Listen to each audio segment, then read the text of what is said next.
그날 밤 나는 스마트폰 화면을 10분 동안 바라보았다. 아들의 번호를 누르려다 말고를 반복했다. 그리고 그 순간 깨달았다. 내가 이미 귀찮은 존재가 되어버렸다는 것을. 60대 김모 씨는 아들이 결혼한 지 2년이 지난 후부터 이상한 변화를 느꼈다. 예전처럼 안부 전화를 하면 네, 잘 지내요. 바쁘니까 나중에 통화해요 라는 짧은 대답만 돌아온다. 며칠 뒤 다시 전화하면 어머니, 지금 애가 울어서요 라며 서둘러 끊는다. 그렇게 3개월이 지났을 때 김 씨는 충격적인 사실을 알게 되었다. 아들이 친구들과 만날 때는 2시간씩 통화하고 직장 동료와는 밤늦게까지 카톡을 주고받는다는 것이었다. 문제는 시간이 없는 게 아니라 엄마와의 통화가 부담이 되었다는 것이었다. 아들은 결혼했고 딸은 시집을 갔다. 어느 날부터인가 전화를 걸면 짜증 섞인 목소리가 들린다. 엄마, 지금 바빠요. 아빠, 나중에 다시 전화해요. 혹은 그냥 부재중으로 넘어가고 며칠 뒤에야 겨우 미안, 요즘 좀 정신이 없었어요 라는 메시지 한 줄이 온다. 그렇게 수화기 너머에서 우리는 조용히 깨닫는다. 아, 이젠 내가 먼저 연락하면 안 되는 사람이 되었구나. 아무리 애지중지 키운 자식이라 해도 결혼을 하고 가정을 꾸리면 모든 것이 바뀐다. 그런데도 우리는 아직도 그들을 예전처럼 생각하며 전화를 건다. 그 한 통이 얼마나 큰 오해를 부르고 스스로를 얼마나 초라하게 만드는지 모르고 말이다. 결혼한 자식은 더 이상 내 아이가 아니다. 물론 법적으로는 여전히 아들이고 딸이지만 마음으로는 남편이고 아내가 되었다. 부모에게 있던 1순위의 의무와 관심은 이제 배우자와 아이에게로 옮겨간다. 우리는 중심이 아니라 곁이 된다. 그걸 인정하지 않으면 서운함과 상처는 계속된다. 문제는 그 서운함이 자꾸 목소리와 태도에 묻어나고 그게 자식의 입장에서는 또 하나의 부담이 된다는 것이다. 실제로 30대 직장인 이모 씨는 이렇게 말한다. 어머니가 전화하실 때마다 목소리에서 서운함이 느껴져요. 요즘 왜 이렇게 연락이 없니? 엄마 생각은 안 나니? 이런 말씀을 하시면 죄책감이 들어서 더 피하게 돼요. 먼저 연락하는 부모는 자식 입장에서 늘 무언가를 바라는 사람으로 인식된다. 어머니 전화 왔네. 또 뭐 도와달라고 하시려나? 아버지가 갑자기 전화하시네. 이번엔 무슨 얘기를 들으려나? 그 의도가 전혀 없더라도 자식은 부담을 느낀다. 이게 현실이다. 반대로 자식이 먼저 연락해 올 때는 마음이 여유 있을 때다. 그때야말로 진짜 대화가 된다. 그러니 참고 기다려야 한다. 내가 외롭다고 자주 전화하면 결국 자식은 나를 피하게 된다. 전화는 단순히 나와 자식의 일이 아니다. 이젠 그 통화의 내용이 배우자에게도 전해진다. 당신 엄마 또 전화 왔어. 무슨 얘기했는데? 별건 아닌데 또 옛날 얘기하시고. 자식은 그냥 스쳐 지나가는 이야기라 해도 배우자 입장에서는 시댁 간섭으로 느껴진다. 그렇게 누적된 감정은 곧 거리를 만드는 불씨가 된다. 당신 엄마 전화 너무 자주 오셔. 이 말 한마디에 우리는 순식간에 귀찮은 존재가 되어버린다. 한 며느리는 익명으로 이런 고백을 했다. 시어머니가 매일 저녁 7시에 전화하세요. 애가 밥 먹는 시간이라 정신없는데도 계속 전화하시니까 남편도 스트레스 받고 저도 힘들어요. 안 받으면 또 서운해 하시고요. 처음엔 자주 연락하며 안부를 묻는다. 그런데 반응은 점점 무뚝뚝해지고 피하는 듯한 기세까지 느껴진다. 그러면 우리는 더 불안해진다. 그래서 또 연락한다. 하지만 이건 악순환의 시작이다. 결국 스스로 마음이 무너지고 이런 생각까지 든다. 내가 왜 이렇게까지 해야 하지? 자식 낳아봤자 결국은 혼자다. 하지만 그 원인은 내가 먼저 계속 연락했던 것에서 비롯됐을 수도 있다. 기다렸다면 자식이 그리울 때 먼저 연락했을지도 모른다. 가장 건강한 부모-자식 관계는 서로가 그리울 때 연락하는 것이다. 일방적으로 자주 연락하는 건 애틋함이 아니라 강요로 느껴진다. 자식이 먼저 연락하게 두자. 우리 엄마 어떻게 지내시나 아버지 목소리 한번 들어야겠네. 이런 마음이 들게 하려면 내가 조용히 기다릴 줄 알아야 한다. 심리학자들은 이를 적절한 거리감이라고 표현한다. 너무 가까우면 숨이 막히고 너무 멀면 외로워진다. 결혼한 자식과의 관계에서는 부모가 한 발 뒤로 물러서는 것이 오히려 더 가까워지는 길이다. 부모가 아무리 소중해도 결혼한 자식에게 1순위는 배우자와 아이다. 이건 자연스러운 일이다.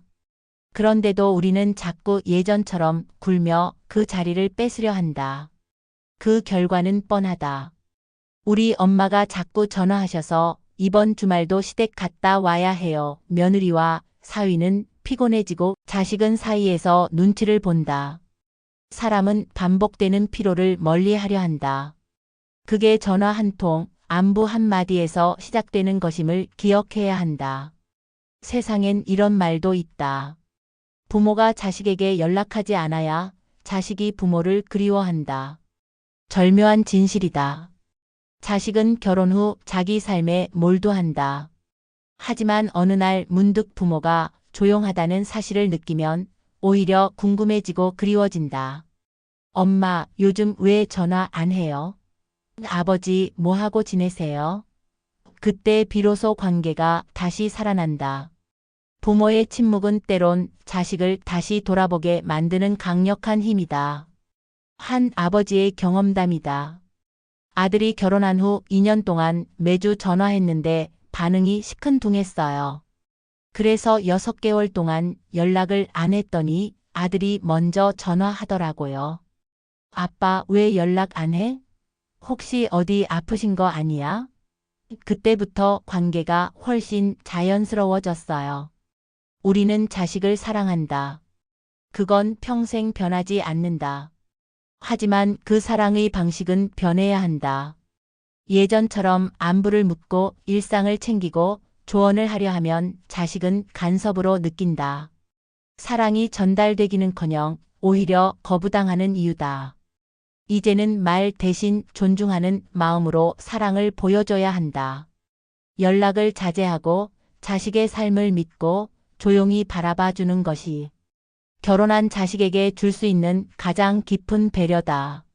많은 부모가 연락도 없고 찾아오지도 않고라며 서운해한다. 그런데 자식 입장에서 가장 마음 아픈 건 따로 있다. 혼자 외롭고 쓸쓸하게 사는 부모의 모습이다. 전화 자주 한다고 자식이 더 가까워지는 게 아니다. 오히려 밝고 단단하게 사는 모습을 보여주는 부모가 자식에게 큰 위안이 된다. 그게 자식이 먼저 연락하게 만드는 원동력이다. 우리 엄마 잘 지내시네. 아버지 요즘도 산책 다니시려나. 이런 생각이 들면 자식은 먼저 연락한다. 부모가 중심을 잡고 있어야 자식도 마음이 든든해진다. 결혼 상담사들이 공통적으로 하는 조언이 있다. 시부모님, 친정부모님의 과도한 관심이 부부 갈등의 주요 원인 중 하나라는 것이다. 특히 신혼 초기에는 두 사람이 서로에게 적응하느라 바쁜데 이때 부모가 자주 개입하면 스트레스만 가중된다. 한 결혼 상담사는 이렇게 말한다. 부모님들께 가장 어려운 숙제는 참고 기다리기입니다. 하지만 그 침묵과 기다림이 자식의 결혼 생활을 지키는 가장 확실한 방법이에요. 요즘은 전화뿐만 아니라 카톡이나 인스타로도 자식의 일상을 들여다본다. 인스타그램 스토리를 보고 어제 외식했네? 페이스북 게시물을 보고 요즘 여행 많이 다니네?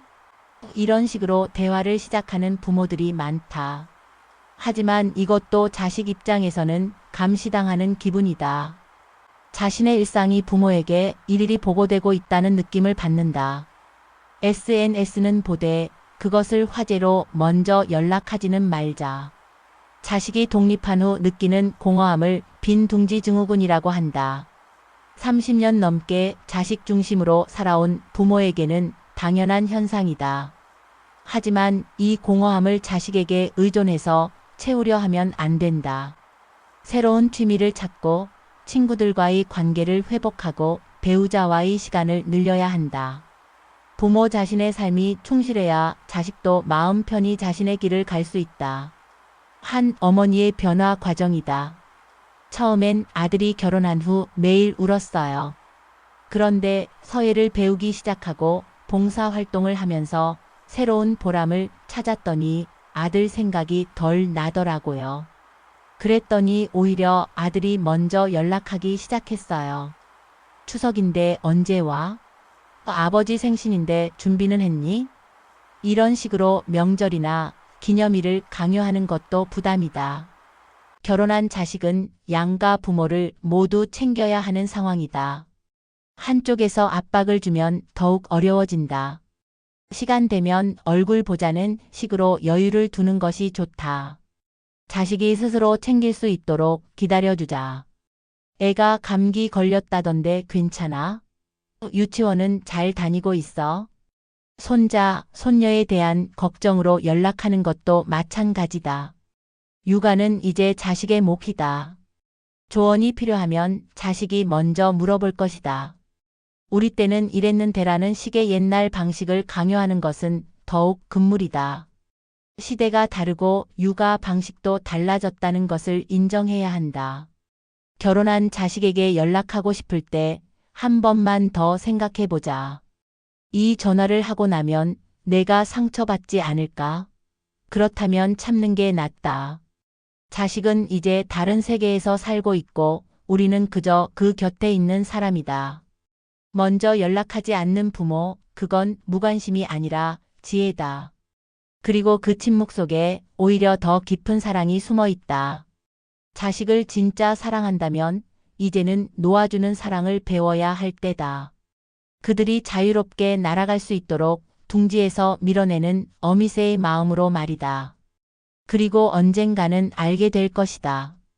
그렇게 기다린 끝에 받는 자식의 연락 한 통이 먼저 건 10통의 전화보다 훨씬 더 따뜻하고 소중하다는 것을 분가시켰다면 미련 없이 놓아주는 게 지혜이다.